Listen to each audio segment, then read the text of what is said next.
ai ragazzi dell'Istituto Leonardo da Vinci di Roma che sono con noi questo pomeriggio e vi porto a vedere un bellissimo filmato che ci porterà a Stilimbergo, dove c'è una scuola per i mosaici famosissima in tutto il mondo. Andiamo a scoprirla insieme.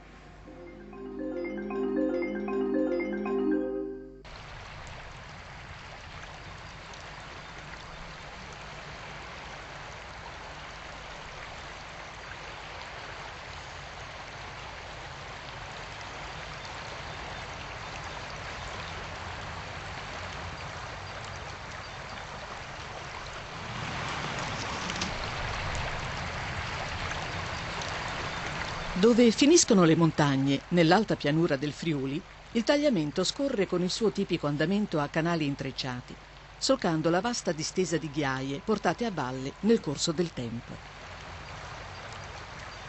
Ciottoli e pietre levigati dalla forza dell'acqua.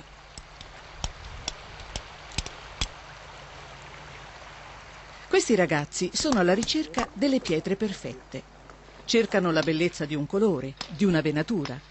Sono allievi della Scuola Mosaicisti del Friuli e sono guidati dall'insegnante di mosaico e tecnologia Elena Paolitto. Avete visto che vi servono soprattutto dei rossi, dei gialli piuttosto intensi e i verdi per vedere il colore effettivo del sasso che stiamo prendendo. È più facile soffiarci un po' sopra per ravvivare quello che è effettivamente il colore.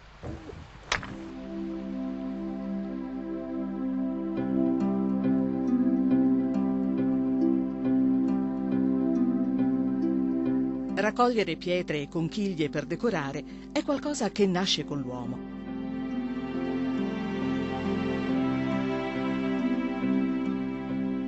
Il mosaico inizialmente ha fini pratici, ciottoli e argilla per proteggere pavimenti in terra battuta.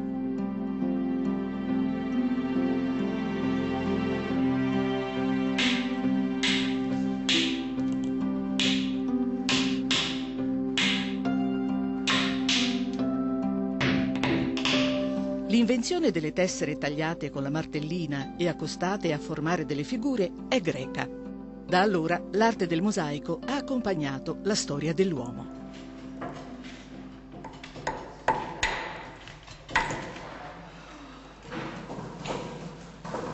Sassi, marmo, vetro, smalto sono i materiali da cui si traggono le tessere. Per prima cosa i ragazzi imparano a tagliarle con la martellina. Ogni mosaicista prepara il materiale di cui ha bisogno con gli stessi gesti dei mosaicisti dell'antichità.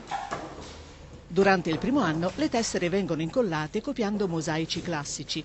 Copiare serve a impadronirsi della tecnica di disposizione delle tessere, che vengono posizionate non solo per accostamenti cromatici, ma seguendo degli andamenti, cioè delle precise direzioni che formano il disegno.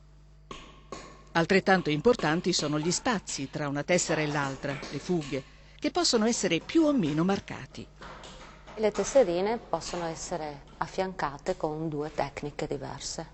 La tecnica più antica è la tecnica diretta, quella che usavano gli antichi romani, che prevede l'incollaggio delle tessere su una malta che è già definitiva. Invece l'altra tecnica, che è stata introdotta alla fine del 1800 da Gian Domenico Facchina, è la tecnica a rovescio su carta, dove le tesserine vengono incollate su un supporto cartaceo che riproduce il disegno da eseguire a mosaico. Alla fine il mosaico viene rivoltato sul supporto definitivo, la carta viene tolta e il mosaico viene lisciato e lavato dalla colla di farina residua. Venite uno alla volta, venite qua che proviamo ad assemblarli. Il modello viene diviso. Ogni allievo ne realizza una parte che andrà a comporre l'opera finita.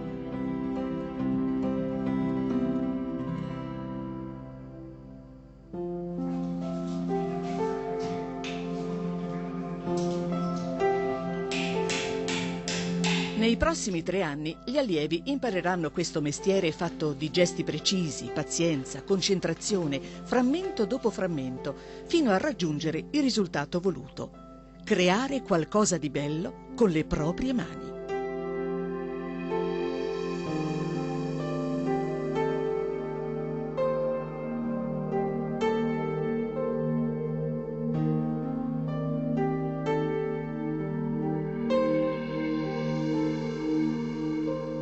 La visione del mosaico è una sensazione dinamica che varia per effetto della luce sulle differenti materie e i differenti spessori. Si dice che il colore vibra, si illumina.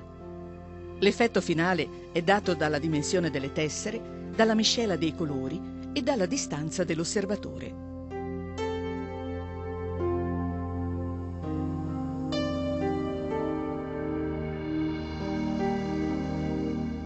Lo studio del disegno e della teoria del colore sono affidati al pittore Stefano Ius.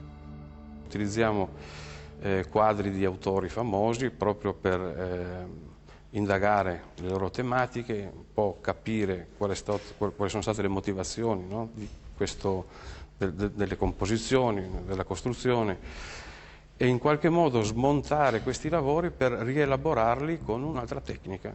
Quindi un'operazione utile dal punto di vista didattico, molto meno giustificabile dal punto di vista artistico.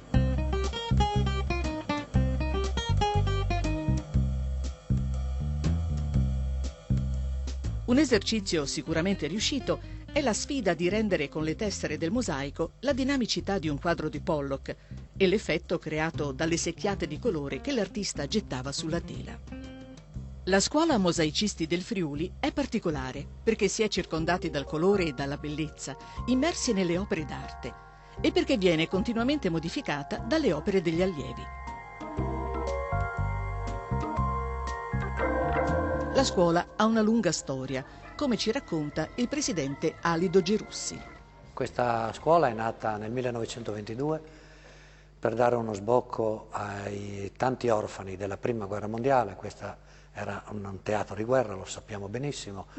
C'era già la tradizione dei mosaicisti e dei terrazzieri che andavano a Venezia e pertanto si è approfittato di questa, diciamo così, tradizione per preparare i ragazzi che poi erano degli emigranti, terra di emigrazione, e questo è il nostro passato.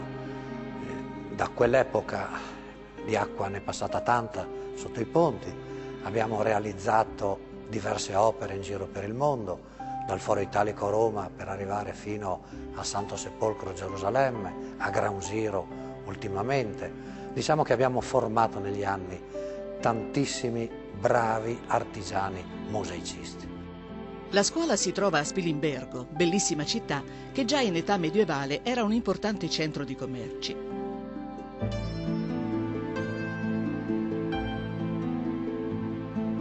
La sua ricca vita culturale è testimoniata dal Duecentesco Duomo, che si affaccia sulla grande piazza di fronte alla loggia della Macia, antica unità di misura. Il castello, di cui si hanno notizie fin dal 1120, l'antico Castrum de Spengenberg, fu distrutto da un incendio e ricostruito nel 1500 con l'affascinante Palazzo dipinto.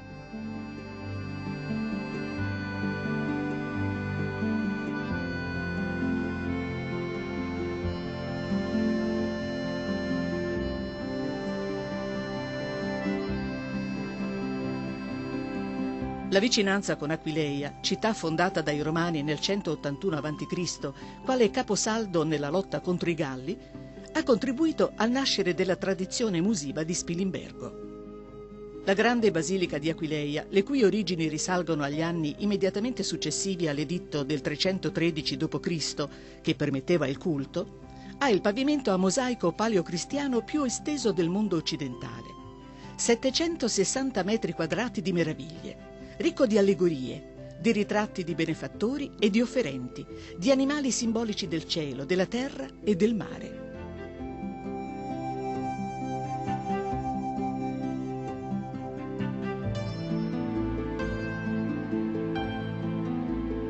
Una grande scena di pesca simboleggia i pescatori di anime. Questa la storia, le radici della scuola del mosaico in Friuli. Il futuro è affidato alla capacità creativa di questi ragazzi.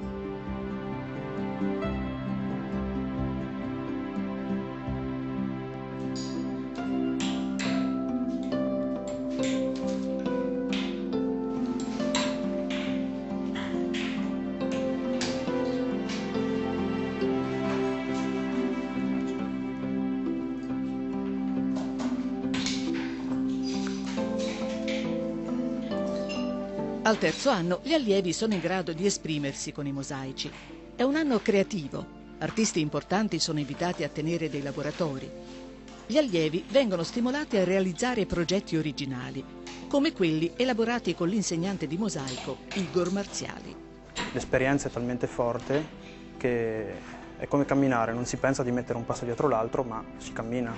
E qui dovrebbe essere la stessa cosa. A differenza di quello che potrebbe succedere fuori, quindi creare il pavimento, fare la fascetta, insomma il lavoro comune, fare il grande mosaico per la villa, qua hai la libertà in realtà di creare tutto quello che vuoi, no? Rispettando chiaramente certi limiti, però hai possibilità di lavorare a modo tuo e soprattutto sperimentare il metodo, quindi creare situazioni nuove.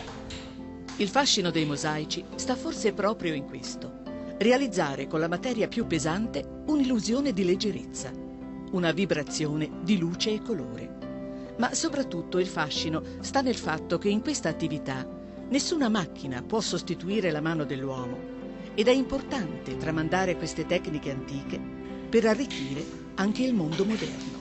Chi viene in questa scuola evidentemente cerca delle cose che poi tendenzialmente nella società moderna, no, si stanno un po'... non è il mestiere che si va perdendo, è proprio un concetto quasi di, banalmente possiamo dire, di valori, di senso, no, che possiamo dare alla nostra vita. È importante che ci sia ancora qualcuno che riesce ad adoperarsi perché alcuni aspetti, no, del nostro mondo si conservino.